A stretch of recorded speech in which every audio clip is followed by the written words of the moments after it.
ఏపీలో ఓటర్ల లిస్ట్ వివాదం ఢిల్లీకి చేరింది. టీడీపీ వైసీపీ ఈసీని కలిసి పరస్పరం ఫిర్యాదులు చేసుకున్నాయి. ఓట్ల తొలగింపు, ఫామ్ 7 డేటా చోరీపై ఎన్నికల సంఘానికి ఫిర్యాదు చేసింది టీడీపీ. ఏపీలో ఓటర్ల సమస్యలు పరిష్కరించాలని కోరింది. అర్హులైన ఓటర్లను తొలగిస్తున్నారని ఫిర్యాదు చేశారు నేతలు. ఫామ్ 7 దరఖాస్తులు చేసిన వారిపై చర్యలు తీసుకోవాలని కోరారు. వేర్వేరు రాష్ట్రాల నుంచి ఫామ్ 7 దరఖాస్తులు వస్తున్నాయి.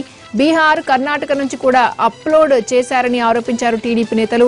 డేటా చోరీ వ్యవహారంపై కూడా ఈసీకి కంప్లైంట్ చేసింది టీడీపీ. ఏపీ ప్రభుత్వ పరిధిలోని వ్యవహారంపై తెలంగాణ సర్కార్ అనవసర జోక్యం చేసుకుంటోందని, హైదరాబాద్ పోలీసులు ఓవర్ యాక్షన్ చేస్తున్నారని మండిపడింది. ఏపీ ఎన్నికల ప్రక్రియలో కలుగ చేసుకోవడానికే ఇలాంటి విషయాలు తెరపైకి తెచ్చారని ఆరోపించింది టీడీపీ.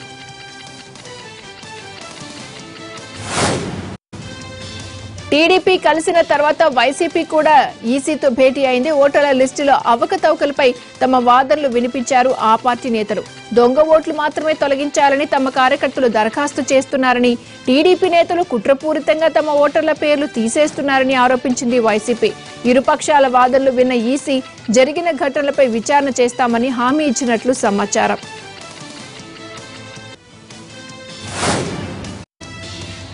తెలంగాణలో కాంగ్రెస్ గడ్డి పరిస్థితులను ఎదుర్కొంటోంది. అసెంబ్లీ ఎన్నికల ఫలితాలతో బేజారైన ఆ పార్టీ ఇప్పుడు లోక్సభ ఎన్నికలకు కాలు చెయ్యి కూడదీసుకుంటోంది. టీఆర్ఎస్ దూకుడుతో కాంగ్రెస్ పార్టీ కకావికలమవుతోంది. గత ఏడాది డిసెంబర్ 7న జరిగిన అసెంబ్లీ ఎన్నికల ఫలితాలతో మరింత కుదేలైంది. దాని నుంచి కోలుకుని ఇప్పుడు లోక్సభ ఎన్నికలకు సమాయత్తమవుతోంది ఆ పార్టీ. వరుసగా ఎన్నికలు రావడం, ఫలితాలు అనుకూలంగా రాకపోవడంతో పార్టీ శ్రేణుల్లోనూ జోష్ తగ్గింది. ముఖ్యంగా నాయకుల మధ్య అంతర్గత పోరు, నేతల అసమ్మతి మధ్య లోక్సభ ఎన్నికలను ఎదుర్కోవాల్సి ఉంటోంది కాంగ్రెస్ పార్టీకి.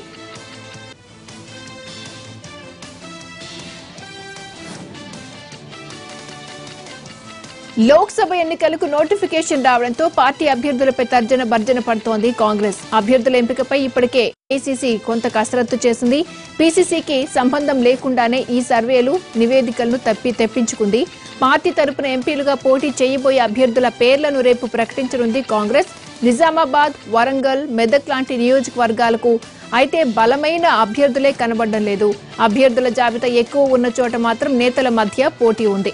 ఇలా వీటన్నింటి మధ్య ఎన్నికలను ఎలా ఎదుర్కొంటుంది అన్నది రాజకీయ వర్గాల్లో ఆసక్తిగా మారింది. చేవెళ్ల, మహబూబాబాద్, నల్గొండ, భువనగిరి, ఖమ్మం ఎంపీ సీట్లపై చాలా నమ్మకంతో ఉంది కాంగ్రెస్. అయితే ఈ మధ్య జరుగుతున్న వరుస రాజకీయ పరిణామాలు ఆ పార్టీని కలవరపెడుతున్నాయి. కాంగ్రెస్ నుంచి గెలిచిన ఎమ్మెల్యేలు అధికార పార్టీలోకి వెళ్తుండటంతో హైరానా పడుతోంది. అధికార పార్టీ వ్యూహాలను చిత్తు చేసే నాయకులు, కార్యాచరణ అమలు చేసే వాళ్లు కాంగ్రెస్ లో లేకపోవడమే ఇందుకు కారణమంటున్నారు. తెలంగాణ పార్టీని నిలబెట్టుకోవడం రాష్ట్ర నాయకులకు ఇప్పుడు పెద్ద టాస్క్. అందుకే ఏఐసీసీలో సీనియర్ నాయకులను ఎన్నికల బరిలో నిలిపితే ఎలా ఉంటుంది అన్న లెక్కలు కూడా వేస్తోంది. మొత్తంగా పార్లమెంటు ఎన్నికలు తెలంగాణ కాంగ్రెస్ కు చావో రేవో అన్నట్లు మారాయి.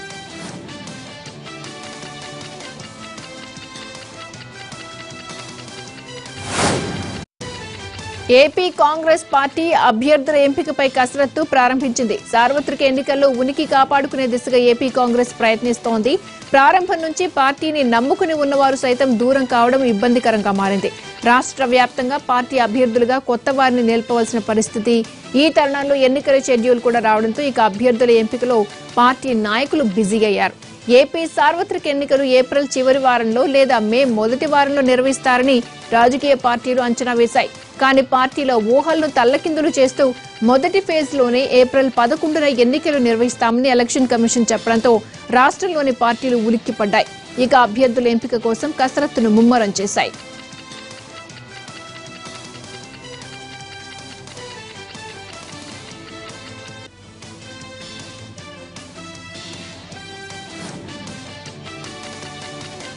కాంగ్రెస్ పార్టీ గత 2 నెలలుగా అభ్యర్థుల ఎంపికపైనే దృష్టి సారించింది. రాష్ట్ర వ్యాప్తంగా అసెంబ్లీ, పార్లమెంట్ అభ్యర్థులుగా పోటీ చేయదలిచిన ఆశావహులు దరఖాస్తు చేసుకోవాలని పిలుపునిచ్చింది. దీంతో 175 అసెంబ్లీ స్థానాల కోసం 1100 మంది, 25 పార్లమెంట్ స్థానాల కోసం 200 మంది ఆశావహులు అప్లై చేసుకున్నారు. రాష్ట్ర వ్యవహారాల ఇన్ఛార్జ్ ఉమెన్ చాందీ, పీసీసీ అధ్యక్షుడు రఘువీరారెడ్డి అభ్యర్థుల వడపోత కార్యక్రమాన్ని ప్రారంభించారు. అభ్యర్థుల ఎంపిక కసరత్తు విజయవాడలోని రాష్ట్ర పార్టీ కార్యాలయం ఆంధ్రరత్న భవన్లో కాకుండా రహస్య ప్రదేశంలో స్క్రూటినీ చేస్తున్నారు. ఆంధ్రరత్న భవన్లో కార్యక్రమం చేపడితే ఆశామహులు కొంత గందరగోళ పరిస్థితులు సృష్టించే ప్రమాదం ఉందని ఈ విధంగా చేస్తున్నారు. ఇప్పటికే అభ్యర్థుల ఎంపికపై కొంత క్లారిటీ వచ్చినట్లు తెలుస్తోంది. మరో 2 రోజుల్లో లిస్టు ఫైనల్ చేసి పిసిసి అధ్యక్షుడు రఘువీర, పార్టీ రాష్ట్ర వ్యవహారాల ఇన్ఛార్జ్ ఉమెన్ చాందీ ఢిల్లీకి వెళ్లి జాబితాను ఆమోదింప చేసుకురావాలనే యోచనలో ఉన్నారు.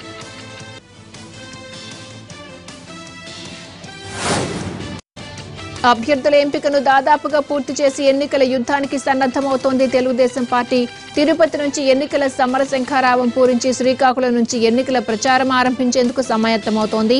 రేపు మేనిఫెస్టోను, ఎల్లుండి అభ్యర్థుల తొలి జాబితాను కూడా విడుదల చేయనుంది. పార్టీ చీఫ్ చంద్రబాబు జిల్లాల వారీగా అసెంబ్లీ అభ్యర్థులను దాదాపు ఖరారు చేశారు. మొత్తం 175 అసెంబ్లీ స్థానాలకు గాను 121 స్థానాలకు అభ్యర్థులను కన్ఫర్మ్ చేశారు.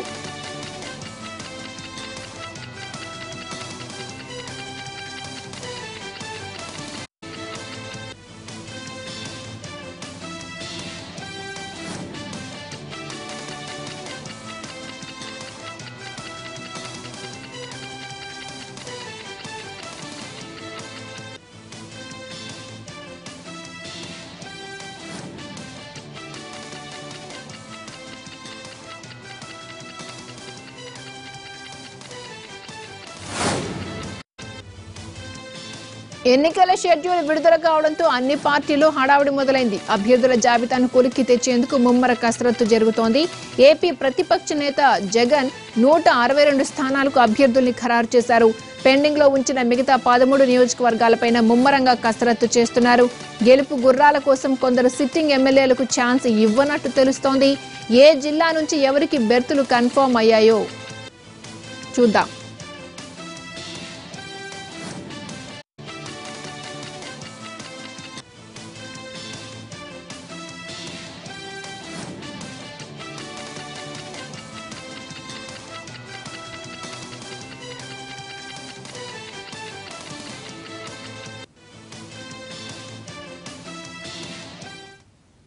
తెలుగుదేశం నేతలతో ఏపీలో రౌడీ రాజ్యం నడుస్తోందన్న ఎమ్మెల్యే రోజా ఆరోపణలకు ఘాటుగా కౌంటర్ ఇచ్చింది తెలుగుదేశం పార్టీ.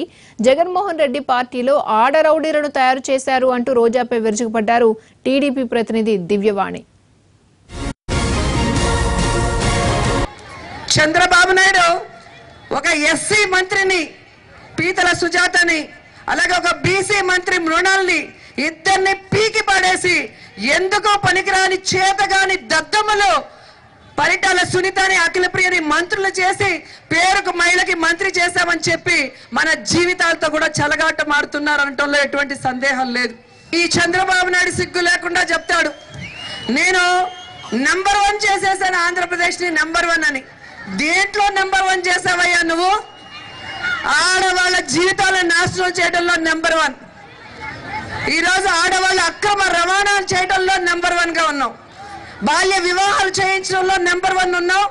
మహిళల మీద అఘాయిత్యాలు, అత్యాచారాలు చేయించడంలో నెంబర్ 1 గా ఉంది అని పోలీస్ రికార్డులు చూస్తేనే అర్థమవుతుంది.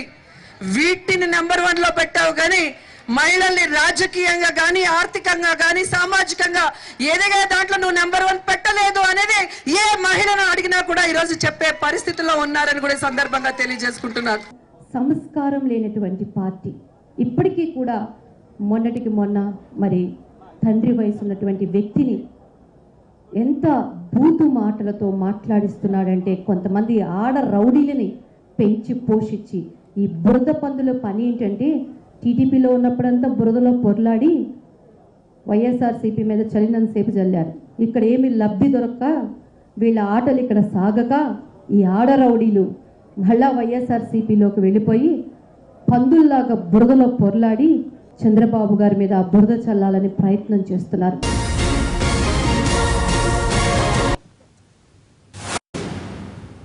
తెలంగాణ సిట్ దర్యాప్తులో ఇప్పుడు కీలకమైన వ్యక్తి IT grid company MD Ashok. అతన్ని విచారించేందుకు సిట్ అధికారులు విస్తృత ప్రయత్నాలు చేస్తున్నారు. అశోక్ నోటీసులు జారీ చేసినా ఎలాంటి స్పందన లేదు. ఇంతలో అశోక్ తెలంగాణ హైకోర్టును ఆశ్రయించారు.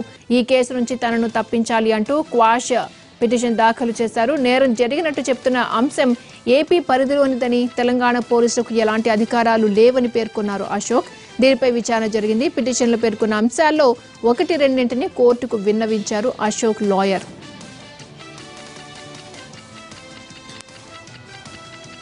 అయితే పోలీసులు ఇచ్చిన నోటీసులకు అశోక్ సమాధానం చెప్పాలని పబ్లిక్ ప్రాసిక్యూటర్ పేర్కొన్నారు. నోటీసులకు సమాధానం ఇవ్వలేదని అశోక్ లాయర్ అభ్యంతరం వ్యక్తం చేశారు.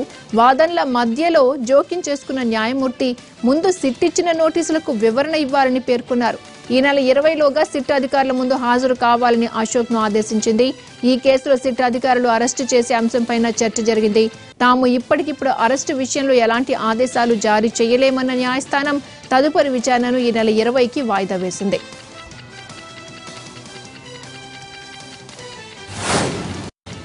గ్యాంగ్స్టర్ నయీం చనిపోయి 2 ఏళ్లైనా ఇంకా అతని అనుచరులు దర్జాగా దందా చేస్తూనే ఉన్నారు. ఇప్పటికీ నయీం అనుచరులు ల్యాండ్ సెటిల్మెంట్లు, కబ్జాలకు పాల్పడుతున్నారు. భువనగిరిలో నయీం ముఖ్య అనుచరుడు పాసం సీనుతో పాటు మరో 4గురిని పోలీసులు అరెస్టు చేశారు.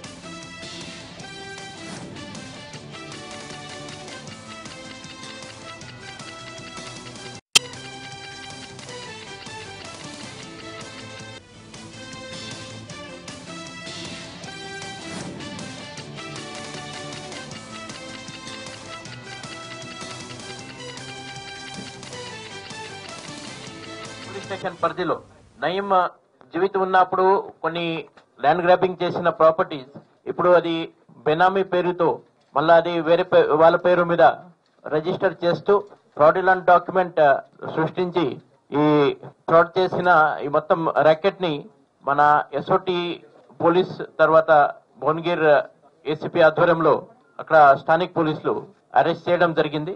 భువనగిర్ కేసెస్ లో దాదాపు 182 కేసెస్ పాషం శ్రీనివాస్, మొహమ్మద్ అబ్దుల్ ఫహీం, నయీం కజిం బ్రదర్ ఈయన, తర్వాత మొహమ్మద్ అబ్దుల్ నాజిర్ ఈయన అప్పుడు భువనగిర్ లో నయీం అసోసియేట్, తర్వాత భార్య మొహమ్మద్ హసీనా బేగం, ఈ బెనామీ తుమ్మా శ్రీనివాస్, ఈ 5గురిని ఇప్పుడు అరెస్ట్ చేస్తూ వాళ్ళ దగ్గర నుంచి 88,37,000 rupees worth cash and gold, తర్వాత 3 3 వీలర్స్, ఒక నిస్సాన్ వెహికల్, ఒక మహేంద్రా ఎస్యూవి, తర్వాత ఒక హుండాయి i20 అది రికవర్ చేయడం జరిగింది. ఈ కేసులో అక్కడ భువనగిరి టౌన్ లో ఉన్న ప్రాపర్టీ సర్వే నంబర్ 730లో 5 ఎకర్ ప్రాపర్టీ ఉన్నాయి.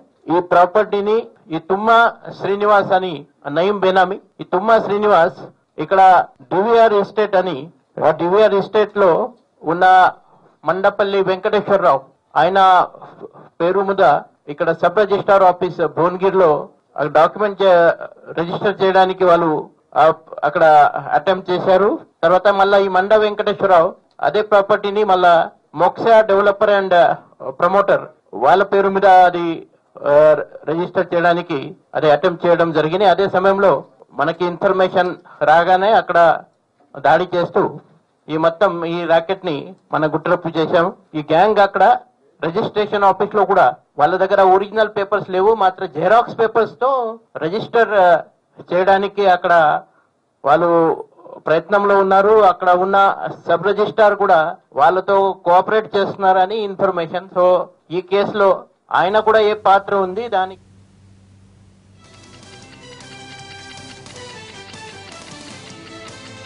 అఖిల భారత రైతు సంఘం కేంద్ర కార్యనిర్వాహక సమావేశం ఖమ్మం జిల్లా కార్యాలయంలో జరిగింది. ఈ సమావేశంలో గత 5 సంవత్సరాలుగా వ్యవసాయ రంగంలో కేంద్ర రాష్ట్ర ప్రభుత్వాల విధానాలు, సంక్షోభం వంటి అంశాలు చర్చించారు. ప్రభుత్వాలు అవలంబిస్తున్న విధానాల వల్ల వ్యవసాయ రంగం తీవ్ర సంక్షోభంలో ఉందని ఆరోపించారు. గిరిజనులు, ఆదివాసులు సాగు చేసుకుంటున్న భూములను పరిశీలించి హక్కు పత్రాలు, పట్టాలు జారీ చేయాలని డిమాండ్ చేశారు.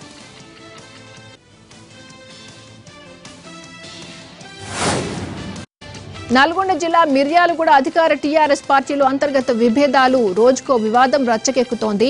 పట్టణ పార్టీ అధ్యక్షుడు భార్గవ్ తనపై అక్రమ కేసులు బనాయించి వేధింపులకు గురి చేస్తున్నారని ఆరోపిస్తూ యూత్ విభాగం అధ్యక్షుడు జావేద్ 2 టౌన్ పోలీస్ స్టేషన్ ముందు ఆందోళనకు దిగారు. అనంతరం కిరోసిన్ పోసుకుని ఆత్మహత్యాయత్నానికి పాల్పడడం కలకలం రేపింది. ఉద్దేశపూర్వకంగా తనపై అక్రమ కేసులు బనాయించి భార్గవ్ వేధింపులకు గురి చేస్తున్నారని ఆరోపించారు జావేద్.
ఇండియన్ గా గొడవ జరుగుతుంది.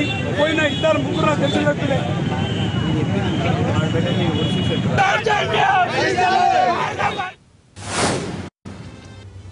నాగర్ కర్నూలు జిల్లా అచ్చంపేట మండలంలో శ్రీ ఉమామహేశ్వర దేవస్థానంలో హుండీలలో ఉన్న సొమ్మును కాజేశారు దొంగలు.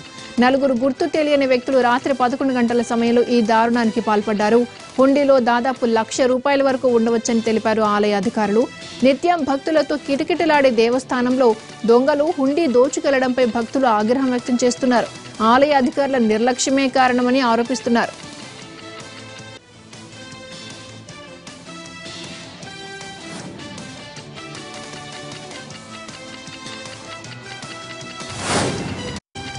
నిజామాబాద్ జిల్లా బోధన్లో మూతపడ్డ చక్కెర కర్మాగారం తిరిగి తెరిపించాలని డిమాండ్ చేస్తూ బీజేపీ ఆధ్వర్యంలో ఒకరోజు పాదయాత్ర నిర్వహించారు.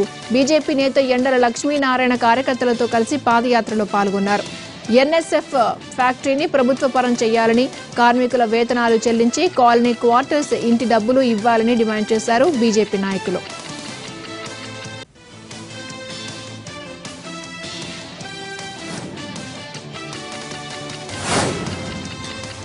నల్గొండ జిల్లా దేవరకొండ మండలం తాటికోల్ గ్రామానికి చెందిన కూలీలు దేవరకొండ ఎంపీడీఓ కార్యాలయం ఎదుట ధర్నా నిర్వహించారు. గత కొన్ని నెలలుగా గ్రామంలో ఉపాధి హామీ పథకం ద్వారా పనులు కల్పించకపోవడంతో తీవ్ర ఇబ్బందులు పడుతున్నామన్నారు కూలీలు. ఈ ధర్నాకు వ్యవసాయ కార్మిక సంఘం మద్దతు తెలిపింది.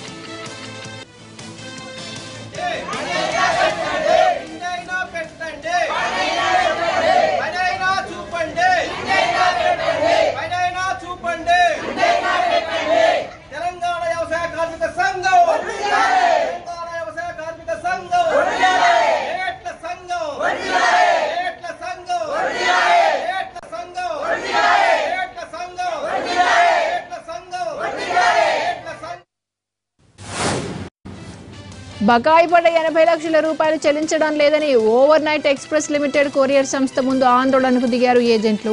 సికింద్రాబాద్లోని ప్రధాన కార్యాలయం ముందు బైఠాయించి సంస్థ వ్యాపార లావాదేవీలను అడ్డుకున్నారు. ఢిల్లీ ప్రధాన కార్యాలయంగా సాగుతున్న ఈ సంస్థ జంట నగరాల్లోని వివిధ కొరియర్ సంస్థల ద్వారా కస్టమర్లకు కొరియర్లను చేరుస్తుంది. ఉద్యోగులకు 4 నెలలుగా జీతాలు, బిల్డింగ్ అద్దె కూడా చెల్లించలేదని ఆరోపిస్తున్నారు నిర్వాహకులు.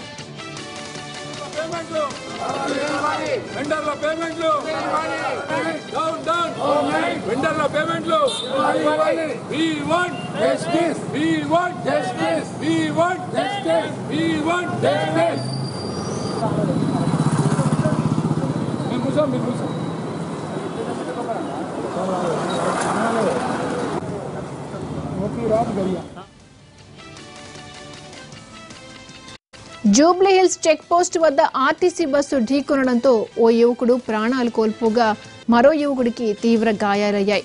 సిగ్నల్ క్రాస్ చేస్తున్న యాక్టివా వాహనాన్ని ఎదురుగా వస్తున్న బస్సు ఢీకొట్టి కొంత దూరం ఈడ్చుకుపోయింది. ఈ ప్రమాదంలో యాక్టివా నడుపుతున్న యువకుడికి తీవ్ర గాయాలు కాగా వెనుక కూర్చున్న యువకుడు అక్కడికక్కడే చనిపోయాడు. గాయపడ్డ యువకుడిని అంబులెన్స్ లో ఆసుపత్రికి తరలించి పోలీసులు మృతదేహాన్ని గాంధీ హాస్పిటల్కి తరలించారు. అలాగే ప్రమాదానికి కారణమైన ఆర్టీసీ బస్సును సీజ్ చేసి డ్రైవర్ని అదుపులోకి తీసుకున్నారు పోలీసులు.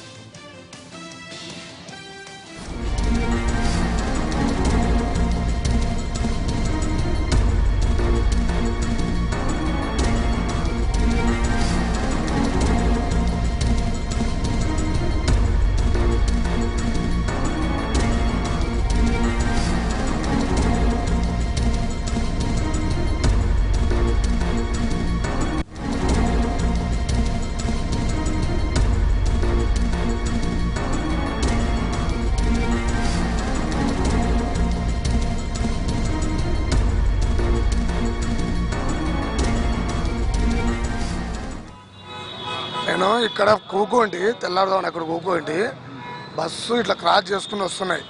బస్సు వస్తుంది, సైడ్కు స్కూటీ వస్తుంది. ఆ స్కూటీకి రైట్ సైడ్ టైర్కి తాకి స్కూటీ ఇటు పడింది. వాళ్ళిద్దరు బస్సు కింద పడినాడు. తోనే మనిషి వచ్చేసి అంబులెన్స్ వెళ్ళిపోయినాడు. ఆయన వచ్చేసి వెనక బ్యాక్ సైడ్ కూకండి. అంతే జరిగింది. బస్సు వాడు ముందర ఆపాడు. నేను పిఎస్కి వెళ్ళిపోతాను వెళ్ళిపోయినాడు ఆయన. అంతే జరిగింది. ఇది 1 గంట అవుతుంది. ఇంకా తెల్లవారలేదు. తెల్లవారముందు జరిగింది.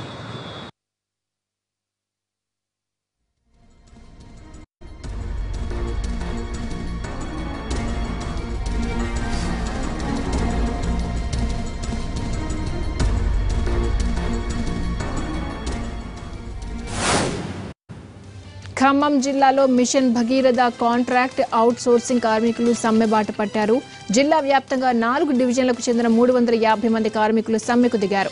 6 నెలల పెండింగ్ జీతాలు వెంటనే చెల్లించాలని, గుర్తింపు కార్డులు, పనికి తగిన వేతనంతో పాటు 8 గంటల డ్యూటీ అమలు చేయాలని డిమాండ్ చేశారు. సమస్యలు పరిష్కరించే వరకు విధులు బహిష్కరిస్తున్నట్లు తెలిపారు కార్మికులు.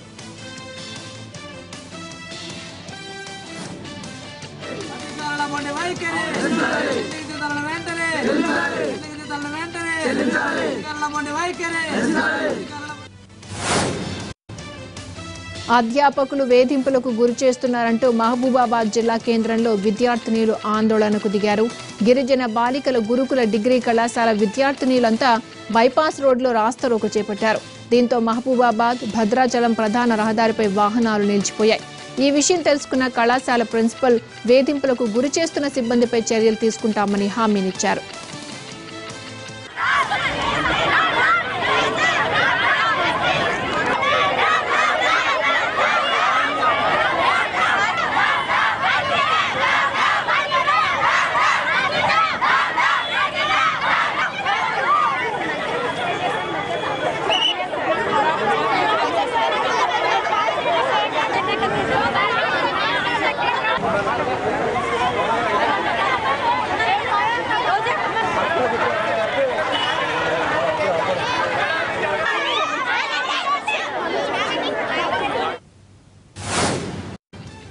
ఎండలు రోజురోజుకి పెరిగిపోతుండటంతో రాష్ట్రం నిప్పుల కొలమిలా మారుతోంది. మార్చిలోని ఎండలు దంచి కొడుతుండటంతో రాబోయే ఏప్రిల్, మే నెలల్లో ఇంకా పరిస్థితి ఎలా ఉంటుందోనని జనాలు భయపడిపోతున్నారు. అప్పుడే రాష్ట్రంలో గరిష్ట స్థాయికి మించి 3-4 డిగ్రీలకు పెరిగిపోయింది. అడవుల జిల్లాలైన ఆదిలాబాద్, నిర్మల్లో అయితే ఏకంగా 40 డిగ్రీల ఉష్ణోగ్రతలు నమోదవుతున్నాయి. ఎండాకాలంలో ప్రజలు అప్రమత్తంగా ఉండాలని డాక్టర్స్ సూచిస్తున్నారు. సాయంత్రం టైంలోనే తిరిగితే మంచిదని, కూలి పనులకు వెళ్లేవారు మధ్యాహ్నం పూట పని చేయకపోవడం బెటర్ అని సలహాలిస్తున్నారు. ఏదైనా ఎమర్జెన్సీ అయితేనే బయటకు వెళ్లాలని, లేకపోతే వడదెబ్బ కొడుతుందంటున్నారు. దాంతో పాటే జ్వరాలు, తలనొప్పి రావచ్చు అంటున్నారు వైద్యులు. మరోవైపు జ్యూస్ బండ్లు ఈ ఎండ తీవ్రత నుంచి చల్లటి పానీయాలతో ప్రజలను కూల్ చేస్తున్నాయి.